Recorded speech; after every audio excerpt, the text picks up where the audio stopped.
ನಮ್ಮ ಶಾಸಕರ ಮೇಲೆ ಹಲ್ಲೆ ಆಗಿದೆ. ಅದಕ್ಕೆ ಜಿಲ್ಲಾಡಳಿತ ಮತ್ತು ಜಿಲ್ಲಾ ಉಸ್ತುವಾರಿ ಸಚಿವರು ಸ್ವಯಂ ಪ್ರೇರಿತವಾಗಿ ದೂರನ್ನು ದಾಖಲಿಸಬೇಕು, ಸುಮೋಟೋ ಕೇಸನ್ನು ಮಾಡಬೇಕು ಅಂತೇಳಿ ನಾವು ಹೇಳಿದ್ವಿ. ಮಾಡಲಿಲ್ಲ ಅಂದ್ರೆ ನಾವು 12ನೇ ತಾರೀಕಿಗೆ ನಾವು ದೊಡ್ಡ ಹೋರಾಟ ಮಾಡ್ತೀವಿ ಅಂತ ಒಂದು ಕರೆಯನ್ನು ಕೊಟ್ಟಿದ್ದೀವಿ. ಆದ್ರೆ ಈ ಕುರುಡು ಸರ್ಕಾರ, ಈಗಾಗಲೇ ಕಲ್ಲೂರು ಸಾಹೇಬ್ರು ಹೇಳಿದ್ರು, ಈ ಕುರುಡು ಸರ್ಕಾರಕ್ಕೆ ಏನೂ ಕಾಣ್ತಾ ಇಲ್ಲ. ಈ ಹೋರಾಟ ಅನಿವಾರ್ಯ ಆಯ್ತು ಇವತ್ತು ನಮಗೆ. ಸರ್ಕಾರ ಇದೇ ರೀತಿ ಮುಂದುವರಿಸಿದ್ರೆ ಇನ್ನೂ ಇದಕ್ಕಿಂತ ದೊಡ್ಡ ಹೋರಾಟ ನಾವು ಮಾಡಬೇಕಾಗ್ತದ. ಈಗಾಗಲೇ ನಮ್ಮ ನಾಯಕರು ಹೇಳಿದ್ದಾರೆ, ಯಡಿಯೂರಪ್ಪನವರು ಬರ್ತಾರ, ವಿಜೇಂದ್ರ ಬರ್ತಾರ ಅಂತೇಳಿ. ಸಿದ್ದು ಪಾಟೀಲ್ ಮೇಲೆ ಹಲ್ಲೆ ಮಾಡ್ಲಿಕ್ಕೆ ಕಾರಣ ಏನು ಅನ್ನೋದನ್ನು ಒಂದು ಸ್ವಲ್ಪ ಪ್ರಾಸ್ತಾವಿಕವಾಗಿ ನಾನು ಹೇಳ್ತೀನಿ. ಬೀದರ್ ಜಿಲ್ಲೆಯ ಬೀದರ್ ನಗರದ ಪ್ರಮುಖ ಸ್ಥಳ ಚಿಕ್ಕಪೇಟ್ ಮತ್ತು Guru Nanak colony, Guru Nanak convention hall ಅಂತ ಹೇಳಿದ್ರೆ ಅದ್ರ ಹಿಂದ್ಗಡೆ ಇರುವಂತಹ ಒಂದು ಜಮೀನು 48 ಎಕರೆ 48.5 ಎಕರೆ ಜಮೀನನ್ನು ಹಿಂದೆ ಗುರುನಾನಕ ದೇವ ಟ್ರಸ್ಟ್ ಹೆಸರಿನಲ್ಲಿ ಸುಮಾರು 30 ವರ್ಷಗಳ ಹಿಂದೆ ಅದನ್ನು ಒಂದು ಮೆಡಿಕಲ್ ಕಾಲೇಜು ಪ್ರಾರಂಭಿಸಬೇಕಾಗಿ ದಿವಂಗತ ಸರ್ದಾರ್ ಜೋಗಾ ಸಿಂಗ್ ಅವರು ಖರೀದಿ ಮಾಡಿದ್ರು. ಬೀದರ್ ಜಿಲ್ಲೆಯ ಜನತೆ ಒಳ್ಳೇದಾಗ್ಲಿ, ಇಲ್ಲಿನ ವಿದ್ಯಾರ್ಥಿಗಳಿಗಾಗ್ಲಿ ಅಂತ ಟ್ರಸ್ಟ್ ಹೆಸರ ಮೇಲೆ ಖರೀದಿ ಮಾಡಿದ್ರು. ಇವತ್ತು ಆ ಟ್ರಸ್ಟ್ ನ ಅಧ್ಯಕ್ಷರು ಮರುದಿವಸ ಒಂದು ಸ್ಟೇಟ್ಮೆಂಟ್ ಕೊಟ್ರು, ನಾನು ಹೋರಾಟ ಮಾಡ್ತೀವಿ ಅಂದ ನಂತರ. ಅವ್ರು ಏನ್ ಹೇಳಿದ್ರು ಅಂದ್ರೆ, ಕುಂಬಳಕಾಯಿ ಕಳ್ಳ ಅಂದ್ರೆ ಬಂದು ಮುಟ್ಕೊಂಡು ನೋಡಿದಂಗ, ನಮ್ಮ ಜಮೀನಿಂದು ಯಾವುದೇ ತಪ್ಪು ಇಲ್ಲ, ನಮ್ದು ಯಾವುದೂ ಇದು ಇಲ್ಲ, ಅದಕ್ಕಾಗ ಆ ಜಮೀನಿನ ಬಗ್ಗೆ, ನಮ್ಮ ಪ್ಲಾಟ್ಗಳ ಬಗ್ಗೆ ಜನರಿಗೆ, ಜಿಲ್ಲೆಯ ಜನತೆಗೆ ತಪ್ಪು ಮಾಹಿತಿ ಕೊಡಬೇಡ್ರಿ ಅಂತ ಹೇಳಿ. ಯಾಕಂದ್ರೆ ಇವತ್ತು 50 ಲಕ್ಷ ರೂಪಾಯಿ ಒಂದು ಪ್ಲಾಟ್ ಮಾಡ್ಲತ್ತಾರ ಅವ್ರು. ಎಲ್ಲರೂ ಸ್ವಲ್ಪ ಸರಿಯಾಗಿ ಗಮನಿಸಬೇಕು. 50 ಲಕ್ಷ ರೂಪಾಯಿ ಒಂದು ಪ್ಲಾಟ್ ಮಾಡ್ಲತ್ತಾರ, ಅಲ್ಲಿ 1,000 ಪ್ಲಾಟ್ ಆಗ್ಯಾವ, 500 ಕೋಟಿ ರೂಪಾಯಿ ಅದ. ಆ ವ್ಯಕ್ತಿ ನನ್ನ ಕೈಲಿ ಆಗಲ್ಲ ಅಂತೇಳಿ ಈ ಜಿಲ್ಲೆಯ ಒಂದ್ ಸ್ವಲ್ಪ ಬಲಿಷ್ಠ ರಾಜಕಾರಣಿಗಳು ಯಾರ ಅವ್ರಿಗೆ ಪಾರ್ಟ್ನರ್ಶಿಪ್ ತಗೋಬೇಕಂತ ತಗೊಂಡ. ಆ ಪಾರ್ಟ್ನರ್ಶಿಪ್ ತಗೊಂಡು ಅವ್ರು ಇಲ್ಲಿಗಲ್ ಕೆಲಸ ಮಾಡ್ಲತ್ತಾರ. ಲೇಔಟ್ ಆಗಲ್ಲ ಅದು, ಆದ್ರೆ ಆ ಜಾಗಕ್ಕೆ ಲೇಔಟ್ ಮಾಡ್ಲಿಕ್ಕೆ ಹೊಂಟಾರ. ಆ ಲೇಔಟ್ ಯಾಕೆ ಮಾಡ್ತಾ ಇದ್ದೀರಿ, ಸರ್ಕಾರಕ್ಕೆ ಹಾನಿ ಮಾಡ್ಲತ್ತಾರ ಅಂತ ನಮ್ಮ ಶಾಸಕರು ಕೇಳ್ಯಾರ. ಇದು ಮೊದಲನೇ ಭಾಗ. ಇದಕ್ಕಿಂತ ಒಂದು ಸಣ್ಣ ಉದಾಹರಣೆ ಹೇಳ್ತೀನಿ.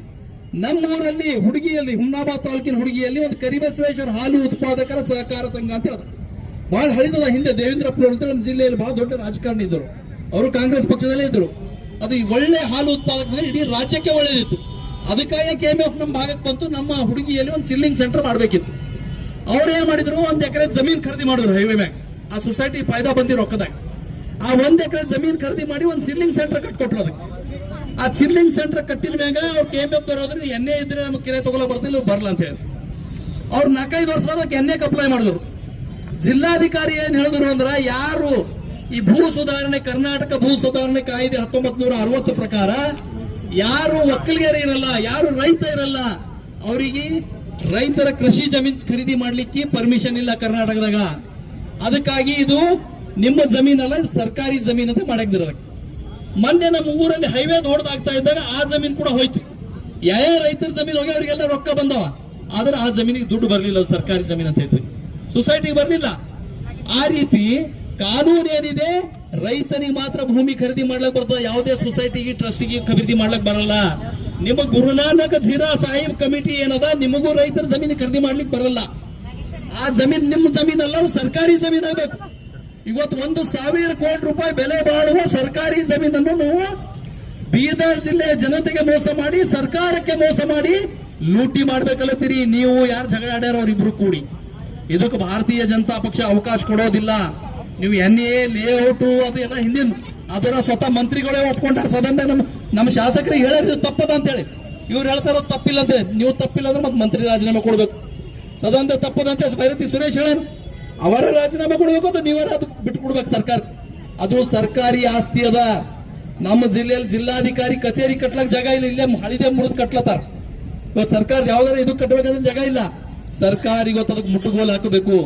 1 ಎಕರೆ ಒಂದು ಸೊಸೈಟಿ ನೀವು ಸರ್ಕಾರಿ ಜಮೀನು ಮಾಡ್ತೀರಿ ಅಂದ್ರೆ 50 ಎಕರೆ ಬೀದರ್ನ ಪ್ರೈಮ್ ಲೊಕೇಶನ್ ಇರುವಂತ 1,000 ಕೋಟಿ ನೀವು ಹೆಂಗ್ ಕಣ್ಣು ಮುಚ್ಕೊಂಡು ಕೂತೀರಿ? ಇದ್ರದಾಗ ಎಲ್ಲರೂ ಶಾಮೀಲರ. ಕಾಂಗ್ರೆಸ್ ಸರ್ಕಾರ ಶಾಮೀಲದ, ಕಾಂಗ್ರೆಸ್ನ ಶಾಸಕರು ಶಾಮೀಲರ, ಕಾಂಗ್ರೆಸ್ನ ಉಸ್ತುವಾರಿ ಮಂತ್ರಿಗಳು ಬೀದರ ಶಾಮೀಲರ. ಯಾಕೆ ಅವ್ರು ಕ್ರಮ ಕೈಗೊಳ್ತಾ ಇಲ್ಲ? ಕಾನೂನು ಇದೆ, ನಿಮ್ಮದೇ ಕಾನೂನು 2021 ಬದಲಾವಣೆ ಆಗ್ಯದ. ಅದ್ರ ನಂತರ ಯಾವುದೇ ಸೊಸೈಟಿ ಮತ್ತು ಟ್ರಸ್ಟ್ನವ್ರು ತಗೊಳ್ಬಹುದು ಅಂತ ಆಗ್ಯದ. ಅದಕ್ಕೆ ಆ ಜಮೀನನ್ನು ಇವತ್ತ ಸರ್ಕಾರಿ ಜಮೀನು ಮಾಡಬೇಕು. ಅದು ಇಲ್ಲಿಗಲ್ ಅಂತ ನಮ್ಮ ಶಾಸಕರು ಕೇಳಿದ್ದಕ್ಕ ಯಾಕೆ ವಿಧಾನ ಪರಿಷತ್ ಸದಸ್ಯರು ಹಲ್ಲೆಗೆ ಬಂದ್ರು ಅಂದ್ರೆ ಅವ್ರದ್ದು ಅದ್ರದ ಪಾರ್ಟ್ನರ್ಶಿಪ್ ಅದ. ಈಗ ಹೇಳಿದ್ರು ನಮ್ಮ ನಾಯಕರೊಬ್ರು ಮಾತಾಡ್ತಾ ಅವ್ರಿಗೆ ಮೆಣಸಿನಕಾಯಿ ಹೊಡಿತಂತೆ.